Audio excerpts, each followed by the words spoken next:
চৰকাৰৰ দিনতে সংখ্যালঘু মানুহবিলাক যিবিলাক মানুহ স্বদেশী যিবিলাক মানুহ 1971 চনৰ আগত অহা বা ব্ৰিটিছৰ আগতে অহা যিবিলাক মানুহ আছিলে তেওঁলোকক পট্টা দি দিয়া উচিত আছিলে। যিবিলাক মানুহ স্বদেশী, যিবিলাক বিদেশীক তেওঁলোকক একেবাৰে উচ্ছেদ কৰি বাংলাদেশলৈ পঠিয়াই দিয়া উচিত আছিলে। কিন্তু দুৰ্ভাগ্যজনকভাৱে দেশৰ 78 বছৰীয়া শাসনত কংগ্ৰেছে 60তকৈ বেছি বছৰ শাসন কৰিলে, কিন্তু কংগ্ৰেছে এই সংখ্যালঘু ৰাইজৰ মানুহৰ সমস্যাবিলাক সমাধান নকৰিলে। তেওঁলোকক পট্টাও নিদিলে, তেওঁলোকৰ ডি ভোটাৰৰ সমস্যা বৰং জটিল কৰি পেলালে, তেওঁলোকক বিদেশী সমস্যাটোৰ প্ৰকৃত বিদেশীবিলাকক চিনাক্তকৰণ কৰি তেওঁলোকক খেদাই বাকীবিলাকক ৰক্ষণাবেক্ষণ দিয়া সুৰক্ষিত কৰাৰ ব্যৱস্থাও কংগ্ৰেছে নকৰিলে। সেই সুৰক্ষাৰ ব্যৱস্থা নকৰাৰ কাৰণে আজি কি কৰিছে বিজেপিয়ে তাৰ সুযোগ লৈছে। এই সুযোগটো আনি দিলে কংগ্ৰেছে, কাৰণ কংগ্ৰেছে কোনোপধ্যে সংখ্যালঘু ৰাইজৰ এই সমস্যাবিলাক সমাধান নকৰিলে। সংখ্যালঘু ৰাইজক যদি মাটিৰ পট্টা দি থ'লেহেঁতেন, যিসকল স্বদেশী, আগতে মই বাৰম্বাৰ কৈছোঁ বিদেশীৰ পক্ষত আমি কোনোপধ্যে নাই, বিদেশীক অসমৰ পৰা খেদিব লাগিব। মুখ্যমন্ত্ৰীয়ে যদি কয় যে এখন লিষ্ট উলিয়াই দিয়ে যে এইখিনি বিদেশী আৰু এইখিনিক আমি খেদিম, তেতিয়াহ'লে আমিও মুখ্যমন্ত্ৰীৰ লগত আহিম যে এই বিদেশীখিনিক খেদিব লাগে। কিন্তু এতিয়া স্বদেশী মানুহৰ ওপৰত অকল সংখ্যালঘু বা মুছলমান বুলি আক্ৰমণ কৰি থাকিলেতো কেতিয়াও সমৰ্থন দিব নোৱাৰোঁ। যিবিলাক ব্ৰিটিছৰ আগৰ পৰা ইয়াত বসবাস কৰিছে তেওঁলোককতো আমি খেদিবলৈ আহিব নোৱাৰোঁ। গতিকে মই অতি স্পষ্ট ভাষাৰে কৈ দিছোঁ যে আজিৰ অসমক মানৱতাৰ বধ্যভূমি কৰাত মূল ভূমিকা লোৱা হিমন্ত বিশ্ব শৰ্মা অসমৰ মানৱতাৰ শত্ৰু, আৰু একেটা সময়তে কংগ্ৰেছে এই সমস্যাটো সমাধান নকৰি, সংখ্যালঘুসকলৰ কোনো সমস্যাকে স্থায়ীভাৱে সমাধান নকৰি আজি বিজেপিৰ হাতত মাৰ খাবৰ কাৰণে তুলি দিয়াটো কংগ্ৰেছৰো এটা দুৰ্বলতা।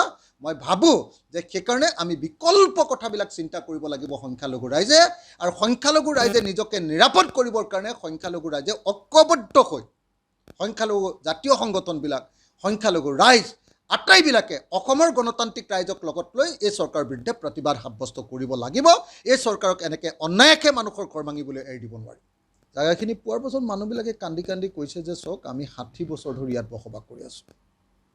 60 বছৰ ধৰি বসবাস কৰা সংখ্যালঘু মুছলমান মানুহ হোৱাৰ কাৰণে, অকল মুছলমান কাৰণে হিমন্ত বিশ্ব শৰ্মাই তাক উচ্ছেদ কৰিব খুজিছে, আৰু তাত উচ্ছেদ কৰি সেই মাটিবিলাক এতিয়া আদানী পাৱাৰক দিব খুজিছে। গতিকে ডেফিনেটলি আমি এই উচ্ছেদৰ বিৰোধিতা কৰিছোঁ। এয়া খেতিয়কৰ ওপৰত উচ্ছেদ। আজি মুখ্যমন্ত্ৰীয়ে কৈ আছে যে নহয় বাংলাদেশী উচ্ছেদ কৰি আছে। তেওঁ কালি বক্তব্য মই শুনিছোঁ। যদি বাংলাদেশী আছে তেতিয়াহ'লেতো ডেফিনেটলি আমিও সেই উচ্ছেদৰ সমৰ্থন কৰিম, আৰু যদি বাংলাদেশী আছে তেওঁলোকক বাংলাদেশলৈ ঘূৰাই পঠোৱাৰ নিশ্চয় আমি সমৰ্থন কৰিম। কিন্তু বাংলাদেশী হয় নে নহয় তেওঁ এবাৰ প্ৰমাণ দিয়ক। আমি জনামতে তেওঁলোক, আপোনালোকে সকলোৱে ইয়াত থকা মানুহবিলাকে সকলোৱে আপোনালোকে ইয়াত জানেই যে এই মানুহবিলাক ধুবুৰী গোৱালপাৰা মুছলমান মানুহবিলাক, হয়তো দুজন এজন কোনোবা বাংলাদেশী থাকিব পাৰে, কিন্তু গোটেই সংখ্যালঘু মানুহবিলাকতো আমি জানো দুজন এজনক এক্সেপশ্যন থাকিব পাৰে। সংখ্যালঘু মানুহবিলাকতো বহুদিনৰ ব্ৰিটিছৰ সময়তে অহা মানুহ এইবিলাক।